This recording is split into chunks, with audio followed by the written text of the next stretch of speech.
నాకు వాళ్ళ మీద డౌట్ వేస్తుంది. వాళ్ళు నాకు ముందే చెప్పారు. సర్లే ఏమవుతుంది అనుకున్నా. అక్కడ చెట్టు కింద కూర్చొని గంజాయి కొడుతున్నారు. చూడండి నాకు ఎందుకు బీహార్లో పల్లెటూర్లు చూడండి ఎలా ఉన్నాయో. Welcome to India. ఫైనల్ రాజధాని పాట్నాలోనే రోడ్లు చూడండి ఎలా ఉన్నాయో. ఈరోజు అయితే ఈ టెంపుల్లో ఉందాం అనుకున్నా. ఇది వచ్చేసి బీహార్కి నేపాల్కి బార్డర్లో 10 కిలోమీటర్స్ ఉంది. ఈరోజు ఇక్కడే ఉందాం అనుకున్నా. నేనైతే ఈ టైంలో వెళ్ళిపోతున్నా. సైకిల్ కూడా ఇక్కడ పెట్టేసా. ఈరోజు ఇక్కడ నుంచి ఎందుకు వెళ్తున్నానంటే నా వెనకాలైతే వాళ్ళు గంజాయి వేస్తున్నారు. నేను ఇక్కడ స్టే అడిగినప్పుడు వాళ్ళు చెప్పారు ఇక్కడ దొంగతనాలు జరుగుతాయి, నీకు అంతా ఓకే అనుకుంటే ఉండు అని. నాకు వాళ్ళ మీద డౌట్ వేస్తుంది. వాళ్ళు నాకు ముందే చెప్పారు. సర్లే ఏమవుతుంది అనుకున్నా. అక్కడ చెట్టు కింద కూర్చొని గంజాయి కొడుతున్నారు. చూడండి నాకు ఎందుకో ఇక్కడ నచ్చట్లేదు. అందుకే నేను ఇంకా వెనక్కి వెళ్ళిపోతున్నా. అతనేనండి నాకు చెప్పింది, ఏం జరిగినా నువ్వే రెస్పాన్సిబిలిటీ, ఇక్కడ దొంగతనాలు ఎక్కువ జరుగుతాయి అని.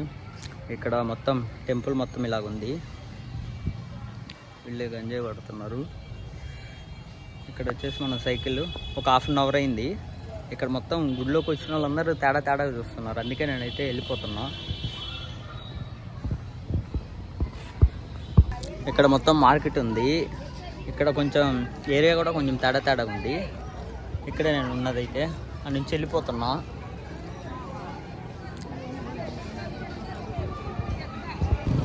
అప్పటి వరకు ఉండి రిస్క్ చేసుకొని మీద వరకు తెచ్చుకోవడం ఎందుకు, ముందే ఇంకో చోట వెళ్ళిపోతే ప్రాబ్లం ఉండదు కదా. సో నేను ఎందుకు అయితే వెళ్ళిపోతున్నా. ఇంకా ఏమైందంటే అతన్ని అడిగిన తర్వాత నేను టాయిలెట్స్ ఎక్కడ ఉన్నాయని అడిగా. అక్కడికి వెళ్ళేసి టాయిలెట్స్ ఎక్కడ ఉన్నాయని అడిగేసా. అప్పుడు నాకు కరెక్ట్గా ఇంకో ఫోన్లో ఫోన్ వచ్చింది. నేను అంటే బయటికి ఎక్కడన్నా వెళ్తే ప్రాబ్లం రిస్క్ అనిపిస్తే నేను ఇంకో ఫోన్ చూపెట్టను. అంటే ఒక ఫోనే ఉందనుకున్నట్టుగా అనుకోవాలని నేనైతే ఒక ఫోనే చూపిస్తాను. కరెక్ట్గా అక్కడికి వెళ్ళగానే నాకైతే ఫోన్ వచ్చింది. ఫోన్ వస్తే అతను చెప్పాడు ఎవరిది ఫోన్ అని అడిగాడు. నాదే అని చెప్పా. నాకు 2 ఉన్నాయని చెప్పా. అతను మళ్ళీ అన్నాడు జాగ్రత్తగా ఉండు, నైట్ ఉంటావు కదా అని. నాకు అప్పుడు డౌట్ వేసి కొంచెం వాళ్ళు కూడా తేడాగా మాట్లాడుతున్నారు వాళ్ళ మనుషులు కూడా. సో ఇంకెందుకు రిస్క్ చేసి అక్కడ ఉండటం అని నేనైతే అందుకే బయటకు వచ్చేసింది కూడా. ఏమో ఇంకా నేను నార్మల్గా అయితే ఇక్కడ నుంచి 12 కిలోమీటర్లు ఎంతో ఉంది బార్డర్. ప్లస్ నేను ఇంకో దగ్గరికి వెళ్తున్నా. వాళ్ళు నాకు మధ్యాహ్నం అయితే నేను అక్కడ భోజనం చేశా. వాళ్ళైతే చాలా మంచిగా మాట్లాడా. ఇక్కడ నుంచి ఒక 7-8 కిలోమీటర్స్ ఉంటుంది.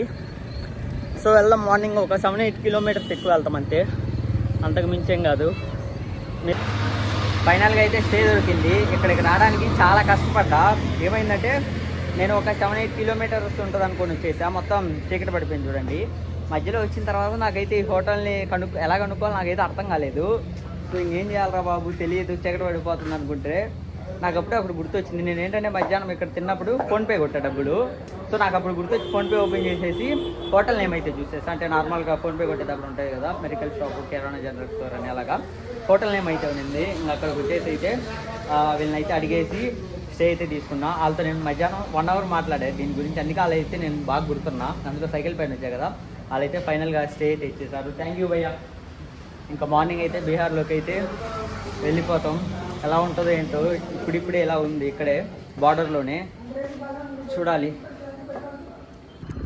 మార్నింగ్ పొద్దున్నే రైడ్ అయితే స్టార్ట్ చేసిన. అక్కడ నుంచి 23 కిలోమీటర్స్ ఉంది బార్డరు. ప్రజెంట్ ఇప్పుడైతే 9 కిలోమీటర్స్ ఉంది. ఇక్కడ నుంచి చూడండి మొత్తం బీహార్ వైబ్స్ అయితే కనపడుతున్నాయి. అంటే బిల్డింగ్స్ షేప్ మొత్తం, అంటే వాళ్ళ డ్రెస్సింగ్ స్టైల్ అలాగా మొత్తం నాకు నేనే కనపడ్డాయి బీహార్ వైబ్స్ అయితే.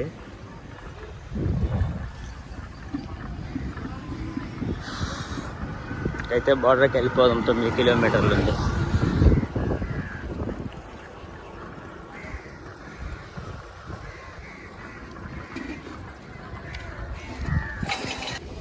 వెనకాల పోలీస్ చెక్ పోస్ట్ కనపడుతుంది కదా, వాళ్ళు వచ్చేసి నేపాలీ పోలీసెస్ ఆపేశారు. ఐడి కార్డు తీసుకొని ఫోటో తీసుకొని వాళ్ళ పై ఆఫీసర్కి అయితే పెట్టేసి పంపించేశారు. మాట్లాడారు ఎక్కడెక్కడ తిరిగారు, అక్కడి నుంచి వస్తున్నామని. ఇంకా నాకు తెలిసి అక్కడ మన ఇండియన్ పోలీస్ కూడా ఆపుతారేమో ఇక్కడ మన ఇండియన్ పోలీసు వాళ్ళు కూడా ఆపేశారు. అడిగారు ఎక్కడి నుంచి వస్తున్నావు అని. చెప్పా కాఠ్మండు నుంచి వస్తున్నా ఇండియా అని. వీళ్ళు నార్మల్గా వీళ్ళు కూడా ఆధార్ కార్డు తీసుకొని చూసి పంపించారు. జస్ట్ ఆధార్ కార్డు చూసి పంపించేశారు, ఇంకేం మాట్లాడలేదు. ఇంకైతే వెళ్ళిపోదాం. అక్కడ కనపడుతుంది కదా, అదే border. Bihar is not for beginners. ఎలా ఉంటుందో ఏంటో. తొందరగా అయితే బీహార్లో వెళ్ళిపోదాం, ఎక్కడ ఆగేది లేదు.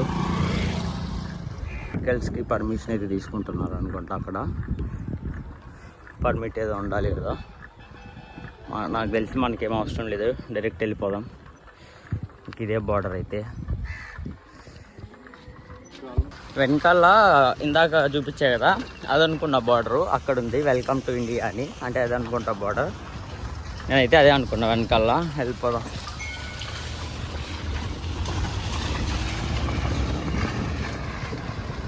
అదిగోండి అక్కడ వెల్కమ్ టు ఇండియా.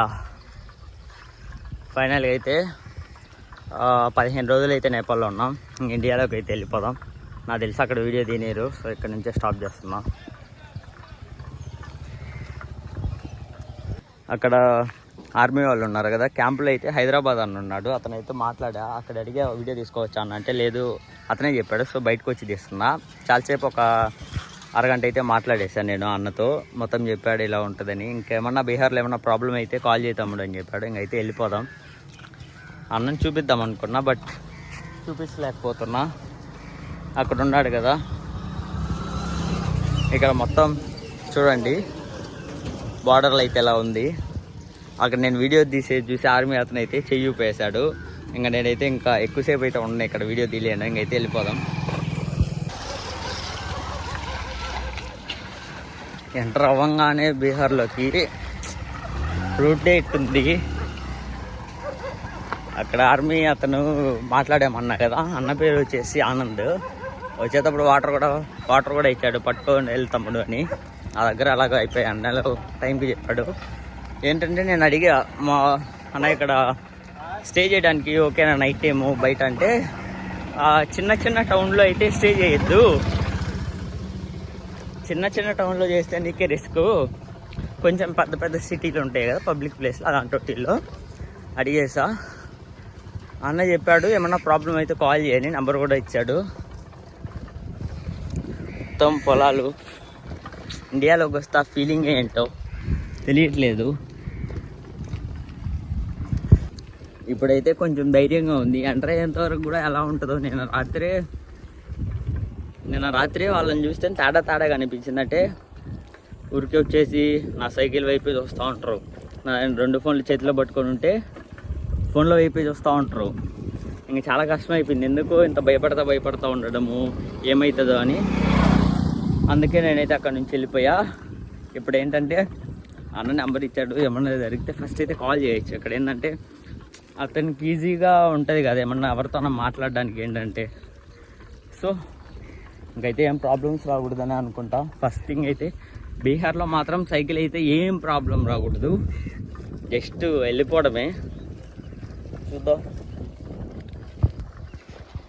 ఎంటర్ అవ్వగానే పొలాలు మాత్రం బాగుంటాయి. కాకపోతే రోడ్డే బాగలేదు.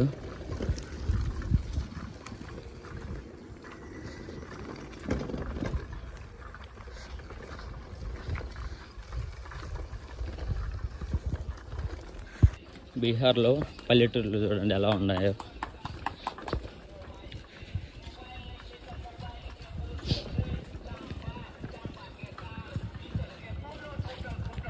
ఇందాక అక్కడ విమల్ కొడుతున్నాడు కదా, తెలిసిందే కదా. విమల్ పలుకులలో కేసరి.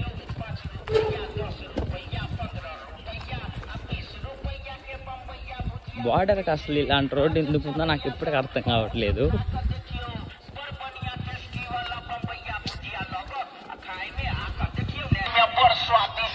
సేమ్ మన సైడ్ పల్లెటూరులో కూడా వచ్చి అమ్ముతారు కదా, సేమ్ అలాగే ఉంది.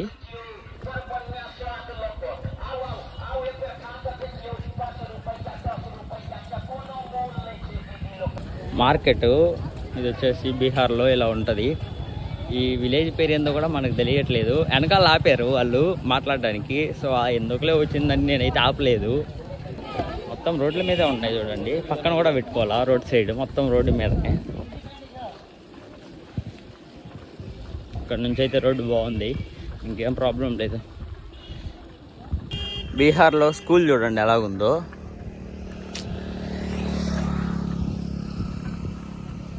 అది వచ్చేసి స్కూలు.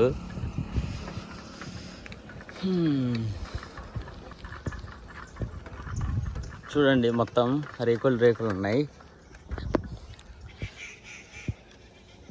మన స్కూల్ ఎన్నో రేట్లు బెటర్ కదా.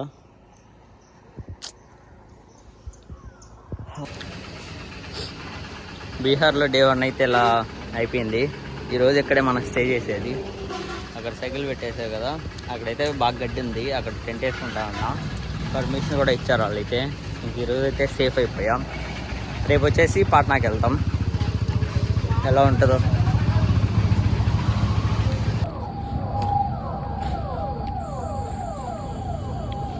వీళ్ళైతే నాకు సమోసాలు ఇచ్చారు 2 తినమని. అండ్ నేను ఇంకా అక్కడ పడుకుంటానంటే, అక్కడ టెంట్ వేసుకుంటానంటే, లేదు అక్కడ పాములే వస్తాయి, ఇక్కడ లోపల పడుకోవచ్చులే అని చెప్పారు వీళ్ళైతే. అతనే నాకైతే ఇక్కడ ఉండడానికి పర్మిషన్ ఇచ్చింది. అంటే అతనే మేనేజర్. అతనే నేనైతే డైరెక్ట్ వెళ్ళి అడిగా. ఇవాళ వచ్చేసి బీహార్లో డేటు. ఇప్పటికైతే ఏం ప్రాబ్లం అవ్వలేదు. అంటే బాగానే మాట్లాడుతున్నారు అంతా నార్మల్గానే. అంటే మనకి ఏం కాలేదు. ఇప్పుడు వచ్చేసి ఇంకా బీహార్ క్యాపిటల్ పాట్నాకి అయితే వెళ్ళిపోదాం. ఇంకా ఇక్కడ నుంచి 40 కిలోమీటర్స్ ఉంది.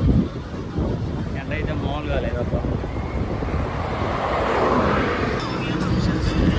బాగుంది కదా బ్రిడ్జ్ అయితే. నాకు ఈ బ్రిడ్జ్ చాలా బాగా నచ్చింది ఎందుకో. మొత్తం చాలా దూరం ఉంది.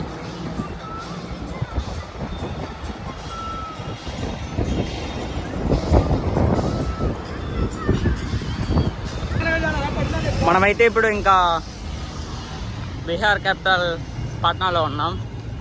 మొత్తం అక్కడ ఏదో గొడవ జరుగుతుంది. మనమైతే ఇప్పుడు పాట్నా రైల్వే స్టేషన్కి అయితే వెళ్తున్నాం.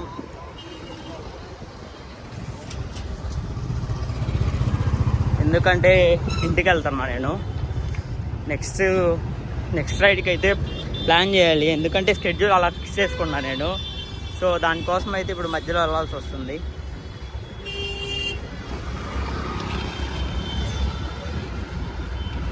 రాజధాని పాట్నాలోనే రోడ్లు చూడండి ఎలా ఉన్నాయో.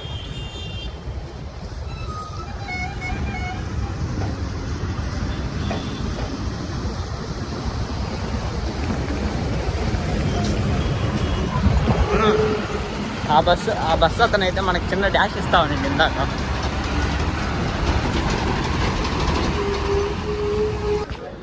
పార్సిల్ చేద్దామని ఇక్కడికి వచ్చా సైకిల్ అయితే. ఇక్కడ కాదంట, ఇంకో చోట చెప్పారు అక్కడికి వెళ్ళాలి, ధనాపూర్. అంటే మన ట్రైన్ కూడా రేపు అక్కడి నుంచే ఉంది. అంటే ఇది మెయిన్ జంక్షన్ కదా పాట్నా. ఇక్కడికి వచ్చేసా అక్కడికి వెళ్ళమన్నారు. సో ఇంకా అక్కడికి వెళ్ళాలి. 13 కిలోమీటర్లు ఉంది. మొత్తం ఫుల్ జనాభా ఉన్నారు అసలు అయితే. ముందు అయితే వెళ్ళిపోదాం. చాలాసేపటికి వచ్చేసా. వచ్చిన తర్వాత అయితే జిరాక్స్ అడిగారు. జిరాక్స్ తీసుకొని వచ్చేసా. జిరాక్స్ కోసం అరగంట తిరిగేసా. నాకు తెలీదు ఎక్కడుందో లోపల. ఇంకా లోపలికి వెళ్ళిపోయి సిటీలో అయితే తిరిగేసా. అరగంట పట్టింది. ఇక్కడికి వస్తే ప్యాకింగ్ చేయించుకొని రమ్మన్నారు. ప్యాకింగ్ చేయడానికి కాకపోతే ఎవరు లేరు, టైం పడుతుందంట. ఇంకా వాళ్ళు ఎప్పుడు వస్తారో ఏంటో. 10కి అయితే క్లోజ్ చేస్తారంట. ఇంకా ప్యాకింగ్ చేయించుకొని అక్కడ సబ్మిట్ చేయించుకొని ఇంకా రేపు మార్నింగ్ వరకు అయితే వెయిట్ చేయాలి. సైకిల్ అయితే ప్యాకింగ్ చేయించేసా. దరిద్రం అయితే మామూలుగా లేదు. ఇప్పుడే మెసేజ్ వచ్చింది టికెట్ నాట్ కన్ఫర్మ్డ్ అని. 95% కన్ఫర్మ్ ఉంటేనే బుక్ చేసా. ఇంకెట్ రావాలో ఏంటో.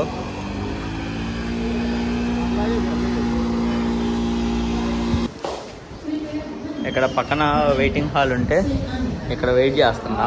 వీళ్ళు వచ్చేసి చూడండి ఏ టైంలో క్లీన్ చేస్తున్నారు. 11 ఈ టైంలో క్లీన్ చేస్తున్నారు. ఇంకా మార్నింగ్ వరకు ఇక్కడే ఉండాలి, తప్పదు.